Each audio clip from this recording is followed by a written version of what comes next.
Hello guys, today I will discuss Guwahati University DLEDৰ যিবোৰ important question হয় modern হিষ্ট্ৰীৰ পৰা সেইবোৰ মই আজি আলোচনা কৰিম। অ'কে, ইয়াতে এনচাৰবোৰ আজি শ্ব' কৰা নাই, আপোনালোকে চাব আৰু আপোনালোকে কমেণ্টৰ যোগেদি জনাব যদি কিবা এটা এনচাৰ ভুল থাকে। অ'কে, তো মই আৰম্ভ কৰি আছোঁ। মষ্ট ইম্পৰ্টেণ্ট কুৱেশ্যন হয় আমাৰ যে 12 তাৰিখত DLEDৰ এক্সাম যিটো হৈ আছে, এণ্ট্ৰেন্স এক্সাম যিটো হৈ আছে, সেইটোৰ কাৰণে মষ্ট ইম্পৰ্টেণ্ট হয়। মই হিষ্ট্ৰীৰ পৰা বাছি ওলাইছোঁ মোৰ নোটছৰ পৰা। এতিয়া মই আৰম্ভ কৰি আছোঁ। 1 নম্বৰ কুৱেশ্যনটো হৈছে হু ফাউণ্ডেড দ্য ব্ৰহ্ম সমাজ। অ'কে, মষ্ট ইম্পৰ্টেণ্ট হয়, এইটো এনচাৰ হ'ব ৰাজা ৰামমোহন ৰায়। অ'কে, এনচাৰ হ'ব বি। তাৰপিছত কৈছে 2 নম্বৰ কুৱেশ্যন কৈছে in which year did the revolt of 1857। Okay, মানে কৈছে এছামিছৰে ইয়াতে দিয়া আছে, আপোনালোকে এছামিছৰে চাব পাৰে। 1857 চনৰ বিদ্ৰোহ কেতিয়া আৰম্ভ হৈছিল, এইটো আপোনালোকে সকলোৱে জানে চাগে, এইটো হৈছিল 1857। অ'কে, তাৰপিছত কৈছে who gave the slogan Swaraj is my birth. Who gave the slogan Swaraj is my birth right. Okay, কোনে কৈছিল এইটো Swaraj is my birth right শ্লোগানটো কোনে দিছিল? এইটো কোনে দিছিল? এইটো দিছিল বাল গংগাধৰ তিলক, জৱাহৰলাল নেহৰু, লালা ৰাজপথ ৰয়। স্বৰাজ ইজ মাই বাৰ্থ এইটো মহাত্মা গান্ধীয়ে দিছিল চাগে, ঠিক আছে। এইটো নাম্বাৰ এ হ'ব, মহাত্মা গান্ধীয়ে দিছিল। তাৰপিছত কৈছে হু ফাউণ্ড দ্য আৰ্য সমাজ। অ'কে, আৰ্য সমাজ কোনে প্ৰতিষ্ঠা কৰিছিল? আৰ্য সমাজ প্ৰতিষ্ঠা কৰিছিল দয়ানন্দ সৰস্বতী। অ'কে, দয়ানন্দ সৰস্বতী। তাৰপিছত কৈছে the Indian national Congress was founded in. Indian national Congress কেতিয়া ফাউণ্ডেড হৈছিল? ইণ্ডিয়ান নেশ্যনেল কংগ্ৰেছ ফাউণ্ডেড হৈছিল 1865, ঠিক আছে, অপশ্যন নাম্বাৰ এ। তাৰপিছত কৈছে 6 নম্বৰ কৈছে who was the first president of Indian national Congress. Indian national কংগ্ৰেছৰ ফাৰ্ষ্ট প্ৰেচিডেণ্ট কোন আছিল? প্ৰথম সভাপতি কোন আছিল? প্ৰথম সভাপতি আছিল দাদাভাই নৌৰোজী। বি নাম্বাৰ হৈছে Umesh Chandra Banerjee, Surendranath Banerjee, Gopal Krishna Gokhale. Answer will be. Okay, Umesh Chandra Banerjee আছিলে প্ৰথম সভাপতি। তাৰপিছত হৈছে 7 নম্বৰ কুৱেশ্যন হৈছে the partition of Bengal took place in. Banga বিভাজন কেতিয়া হৈছিল? বংগ বিভাজন হৈছিল অপশ্যন নাম্বাৰ বি 1905 চনত হৈছিল, ঠিক আছে, মনত ৰাখিব আপোনালোকে।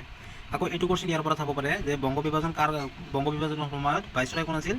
বংগ বিভাজনৰ সময়ত ভাইচৰয় আছিল লৰ্ড কাৰ্জন। অ'কে, এইটো মনত ৰাখিব আপোনালোকে। তাৰপিছত আছে দ্য স্বদেশী মুভমেণ্ট ৱাজ ষ্টাৰ্ট এগেইনষ্ট।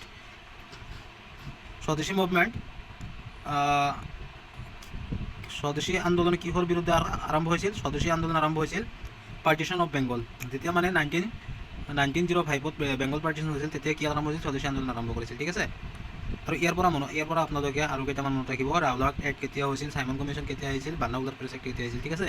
এইবিলাক মনত ৰাখিব, এইবিলাকৰ পৰা কুৱেশ্যন আহি যাব, ইমান টান নাহে। এইবিলাকে ইম্পৰ্টেণ্ট হয়। তাৰপিছত কৈছে who founded the home rule league. Okay, home rule league কোনে ফাউণ্ডেড কৰিছিল? হোম ৰুল লীগ কোনে প্ৰতিষ্ঠা কৰিছিল? এছামিছৰে ইয়াতে দিয়া আছে, আপোনালোকে চাই ল'ব। ইয়াতে চাওক অপশ্যন নাম্বাৰ কি আছে, Annie Besant and Bal Gangadhar Tilak. এইটো এনচাৰ এ হ'ব, ঠিক আছে, Annie Besant and Bal Gangadhar Tilak. Annie Besant ক'ৰ আছিল? আইৰিছত আছিল, ঠিক আছে।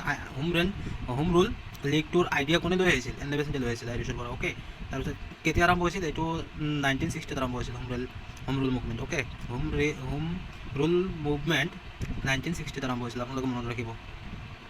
তাৰপিছত আছে Jallianwala Bagh massacre occurred in. Jallianwala Bagh হত্যাকাণ্ড কেতিয়া হৈছিল? জালিয়ানাবাগ হত্যাকাণ্ড মষ্ট ইম্পৰ্টেণ্ট হয়। জালিয়ানাবাগ হত্যাকাণ্ড হৈছিল 1919। অ'কে, 1919 চনত জালিয়ানাবাগ হত্যাকাণ্ড হৈছিল, আপোনালোকে ডেটটো মনত ৰাখিব, 13 এপ্ৰিল 1919। অ'কে, তাৰপিছত who launch the non cooperation movement কোনে আৰম্ভ কৰিছিল?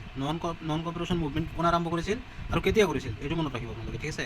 নন কপাৰেশ্যন মুভমেণ্ট আৰম্ভ কৰিছিল মহাত্মা গান্ধীয়ে। অ'কে, তাৰপিছত the non cooperation movement was withdraw after. মানে কৈছে অসহযোগ আন্দোলন কিহৰ পিছত প্ৰত্যাহাৰ কৰা হৈছিল? ইয়াতে বহুত 4টা অপশ্যন দিয়া আছে। কাকুৰি কনস্পিৰেচি আছে, চৌৰি চৌৰা ইনচিডেণ্ট আছে, চাইমন কমিশ্যন আছে, লাহোৰ ছেছন আছে। তো এইটো এনচাৰ এ হ'ব, চৌৰি চৌৰা ইনচিডেণ্টৰ পিছত নন কপাৰেশ্যন মুভমেণ্ট উইথড্ৰ কৰিছিল। অ'কে, মনত ৰাখিব আপোনালোকে। তাৰপিছত দ্য ডাণ্ডি মাৰ্চ কিন্তু চাব, Dandi March is associated with. Dandi অভিযান কিহৰ সৈতে জড়িত? এইটো এনচাৰ হ'ব, answer will B salt satyagraha. Okay, answer হ'ব এ নাম্বাৰ। কুইক ইণ্ডিয়া মুভমেণ্টটো বহুত ইম্পৰ্টেণ্ট হয়, এইটো ইয়াৰটো মনত ৰাখিব, 1942। হোম ৰুলটো আগতে কৈ দিছোঁ, চাই ল'ব আপোনালোকে। তাৰপিছত ইয়াতে আছে কি the civil disobedience movement start in. আইন অমান্য আন্দোলন কেতিয়া আৰম্ভ হৈছিল? আইন অমান্য আন্দোলন হ'ব answer will be B. Okay, 1930। তাৰপিছত ইয়াতে কৈছে who gave the slogan give me blood and I will give you freedom. Okay, কোনে কৈছিল? এইটো সুভাষ চন্দ্ৰ বসু কৈছিল। আৰু আপোনালোকে কমেণ্টৰ যোগেদি মোক জনাব সুভাষ চন্দ্ৰ বসুৰ এটা সৰু নাম আছিল, সৰু নামটো কি আছিল আপোনালোকে মোক কমেণ্টৰ যোগেদি জনাই দিব। তাৰপিছত quit India movement was launched in. Quit India ইয়াতে দিয়াই আছে, মই আগত কৈ দিছিলোঁ 1942। Okay, who gave the slogan do or die. Do or die কোনে দিছিলে? ডুৱাৰ ডে মহাত্মা গান্ধীয়ে দিছিলে, কেতিয়া দিছিলে সেইটো মনত ৰাখিব আপোনালোকে, মষ্ট ইম্পৰ্টেণ্ট হয়, ঠিক আছে। কুইক ইণ্ডিয়া মুভমেণ্টৰ সময়ত দিছিলে ডুৱাৰ ডে, অ'কে, সেইটো মনত ৰাখিব। তাৰপিছত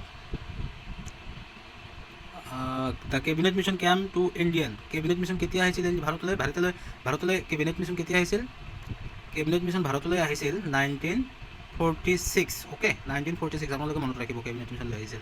তেতিয়া ভাইচৰয় কোন আছিল এইটো আপোনালোকে কমেণ্টৰ যোগেদি জনাব। ইণ্ডিয়া বিকাম ইণ্ডিপেণ্ডেঞ্চ অন, কিমান চনত ভাৰতবৰ্ষ স্বাধীন হৈছিল এইটো আপোনালোকে চবেই জানে, আই থিংক জনা দৰকাৰ। চ' এইটো আনচাৰ হ'ব বি, 15 আগষ্ট 1947। আপোনালোকে কমেণ্টত জনাব 15 আগষ্ট 1947 দিনটো কি আছিল। তাৰপিছত who was the last viceroy of India, ভাৰতৰ শেষ ভাইচৰয় কোন আছিল? ভাৰতৰ শেষ ভাইচৰয় আছিল লৰ্ড মাউণ্ট বেটেন, অ'কে, এইটো মনত ৰাখিব। আৰু যদি আপোনালোকক কয় ভাৰতৰ প্ৰথম ভাইচৰয় কোন আছিল আৰু ভাৰতৰ শেষ ভাইচৰয় কোন আছিল আৰু ভাৰতৰ শেষ ভাইচৰয়ৰ আগত কোন আছিল, এই তিনিটা আপোনালোকে মনত ৰাখিব, ঠিক আছে। অ'কে, আজিৰ ভিডিঅ' ইমানখিনিয়ে। আপোনালোকে ভিডিঅ'টো শ্বেয়াৰ কৰিব, ভাল লাগিলে কমেণ্ট কৰিব, লাইক কৰিব, আৰু কিবা যদি টপিক্সৰ বিষয়ে আপোনালোকক জনাইছোঁ, টপিক্সৰ কিবা কি হ'লে